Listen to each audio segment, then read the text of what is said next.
La présence de Mohamed VI, malheureusement pour les dirigeants algériens, va voler la vedette et va attirer tous les projecteurs des médias et des observateurs internationaux et tous les regards seront croisés sur la délégation marocaine, notamment avec la présence de Mohamed VI et de son fils Moulay Hassan.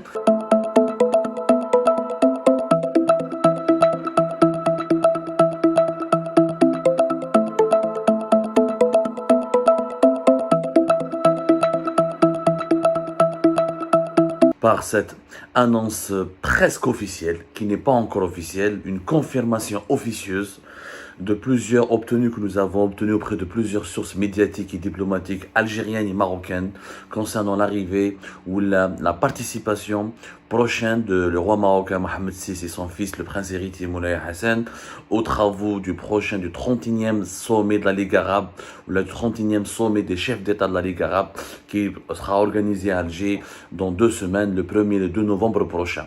Voilà, c'est une information qui mériterait, qui va marquer un tournant majeur dans les relations algéro-marocaines et qui va être commentée et qui va faire l'objet de plusieurs buzz, de plusieurs controverses. Le sommet de la Ligue arabe à Alger, il est très attendu depuis pratiquement 2 ans. Il intervient dans un contexte international très tendu. Un sommet qui est très attendu. Alors, d'ailleurs, plusieurs délégations importantes vont y participer. Plus de 500 journalistes étrangers sont attendus à Alger pour couvrir les travaux de ce 31e sommet des chefs d'État de la Ligue arabe.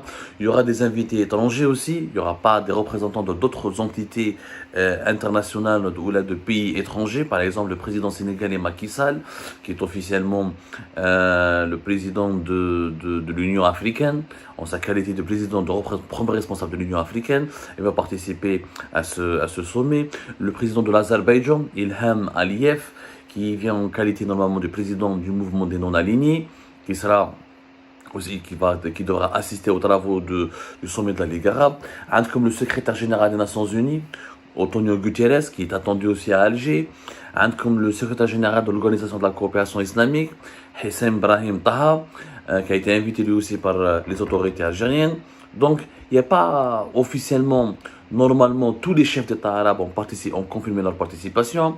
L'émir du Qatar, Tamim Ben Hamad al-Thani, comme Abdel Fattah Sisi, le président égyptien, Mohammed Ben Salman de l'Arabie Saoudite. Donc, ça sera un sommet très important et peut-être l'un des rares derniers sommets de la Ligue arabe où il y a vraiment des enjeux majeurs, c'est-à-dire des enjeux d'une importance capitale pour l'ensemble des pays arabes. C'est pour ça que je pense que tous les dignitaires et tous les 17 chefs d'État arabes, je pense que les 17 chefs d'État arabes des pays les plus importants de la région vont participer pour la simple raison qu'il faudra prendre position, que le monde entier attend à Alger une position claire des pays arabes, parce que dans la région il y a des pays importants, parmi les 3 plus gros producteurs de pétrole comme l'Arabie Saoudite, des pays qui sont devenus des plateformes financières internationales importantes comme les Émirats Arabes Unis, des pays qui sont devenus des grands fournisseurs de gaz naturel comme le Qatar. Donc il y a des positions qui seront attendues.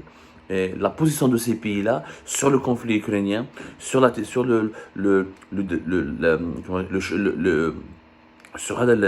l'affrontement entre la Russie et la Chine d'un côté et l'Occident de l'autre côté, le monde arabe est coincé dans ce vaste bouleversement géopolitique mondial qui ressemble à une 3e guerre mondiale déguisée.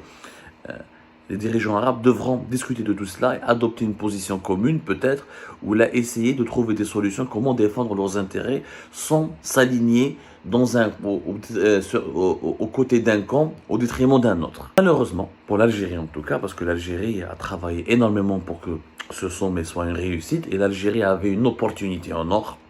Sincèrement, c'est une opportunité en or de retrouver, de réhabiliter le prestige du pays.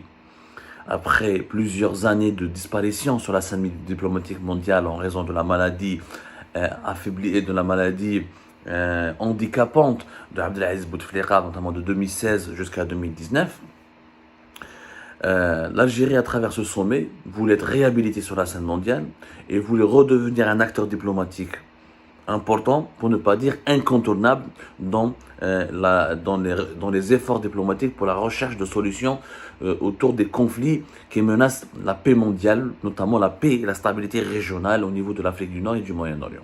malheureusement, ce rêve algérien va être gâché, je le dis, il va être gâché, à cause de la faute, par la faute des dirigeants algériens, à travers la présence du monarque marocain et de son fils. Mohamed VI et le prince héritier Moulay Hassan, ils ont fait, si cette information se confirme officiellement, et je pense qu'elle sera confirmée officiellement, ils vont faire un joli coup diplomatique. Les Marocains, encore une fois, ont été très intelligents. Comme le Will, dans ce conflit algéro-marocain, qui a pris une dimension alarmante depuis la rupture des relations diplomatiques entre les deux pays à la fin du mois d'août 2021, que dans ce conflit, les Marocains ont toujours joué le rôle intelligent.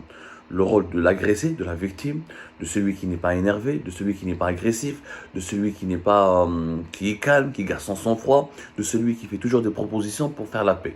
L'Algérie, malheureusement, a toujours joué le rôle de l'agresseur, du nerveux, du stressé, de celui qui veut faire la guerre, de celui qui menace, de celui qui est agressif en permanence. Et aujourd'hui, cette posture se confirme parce que Mohamed VI a accepté quelqu'un malgré que l'invitation s'est déroulée dans des conditions graves, et tous les autres enjeux du sommet arabe vont être relégués au second plan.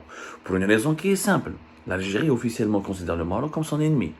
Des menaces de guerre, des exercices militaires, des attaques médiatiques et diplomatiques en permanence, une guerre fratricide oppose l'Algérie au Maroc. Ça ne veut pas dire que les Marocains ils sont pas responsables de l'escalade des tensions. Ça veut dire que les Marocains sont gentils, les Algériens sont méchants. On a expliqué mille fois que le Maroc a beaucoup de responsabilités dans l'aggravation de ce conflit avec l'Algérie, à travers les manœuvres dans les coulisses, à travers cette alliance renforcée avec Israël, à travers l'instrumentalisation de plusieurs dossiers culturels, sportifs, etc. pour torpiller les efforts de l'Algérie sur la scène internationale. Le Maroc n'est pas tout miel, tout sucre, mais l'agressivité excessive dont ont fait part les autorités algériennes à l'encontre de leurs voisins fait en sorte qu'aujourd'hui, malheureusement, aux yeux de l'opinion publique internationale, c'est l'Algérie qui agresse, c'est l'Algérie qui a rompu ses relations diplomatiques avec le Maroc. C'est pas le Maroc qui a rompu ses relations diplomatiques, c'est l'Algérie qui envoie un émissaire où il reste à peine 1 heure à Rabat pour remettre de façon expéditive et méprisante une invitation à Mohamed VI. Mohamed VI, c'est pas le Maroc qui a fait cela. Donc pour vous dire que, habina ou la krahna, je suis algérien, je le dis, le tort incombe d'abord à cette Algérie qui n'a pas su maîtriser ses nerfs face à peut-être à l'agressivité marocaine ou aux tentatives de déstabilisation marocaine. Maintenant, nous sommes dans des dirigeants algériens, dans des sales draps. Et aucune crédibilité. L'Algérie qui œuvre pour la réconciliation interpalestinienne et qui veut être un intermédiaire pour apporter la paix et des solutions politiques pour apaiser les tensions en Syrie ou là en Irak ou là au Liban, et qui veut proposer ses services de paix et de réconciliation à tous les pays arabes. Et d'un autre côté, toi tu considères ton propre voisin comme ennemi. Toi tu veux faire la guerre à ton voisin et tu prêches la paix pour les autres pays arabes. Ce n'est pas logique. Personne ne va te prendre au sérieux. Déjà, tu es discrédité. Et Mohamed VI, quand il va venir à Alger, c'est normal que tous les médias internationaux vont parler de lui. Parce qu'il y a un conflit. Il y a pratiquement une situation de guerre entre l'Algérie et le Maroc. Une course à l'armement, des déclarations hostiles. Le cessez-le-feu au Sahara occidental a été rompu. L'Algérie qui a pratiquement rompu ses relations diplomatiques avec les pays qui ont soutenu le Maroc comme l'Espagne. Donc il y a une tension tellement forte que quand Mohamed VI va mettre son pied, quand il va arriver à Alger avec son fils, tout le monde va parler que de lui et que du Maroc. Et tout le monde va surveiller la délégation marocaine, ce qu'elle va faire la délégation marocaine, ce qu'elle va déclarer, le moindre mot, le moindre geste, la moindre attitude du Maroc et de son monarque, de son roi et de son fils vont alimenter le buzz, vont alimenter la controverse, seront commentées, analysées. Les relations algéro-marocaines vont primer sur tous les autres sujets du sommet de la Ligue arabe. Et tous les autres sujets, tous les autres enjeux prévus par l'agenda du sommet vont passer au second plan. Ils ne vont pas intéresser les observateurs internationaux. Excepté la position de certains pays arabes importants par rapport à la guerre en Ukraine, la présence du roi marocain et les relations algéro-marocaines seront le sujet numéro 1. Parce que le roi Mohamed VI, il a accepté de venir alors que toi, que tu te fais, alors que les dirigeants algériens le considéraient comme un chien d'Israël, comme l'ennemi numéro 1, comme le voisin le plus méchant de la terre, comme la source de tous les dangers, etc. Et il est chez toi. Il est chez toi à la maison maintenant. Comment tu vas faire? comment tu vas faire? Il va voler la vedette. Abdelmajid Tebboune passera au second plan. Mohamed Sissi et son fils vont être les stars du sommet de la Ligue arabe.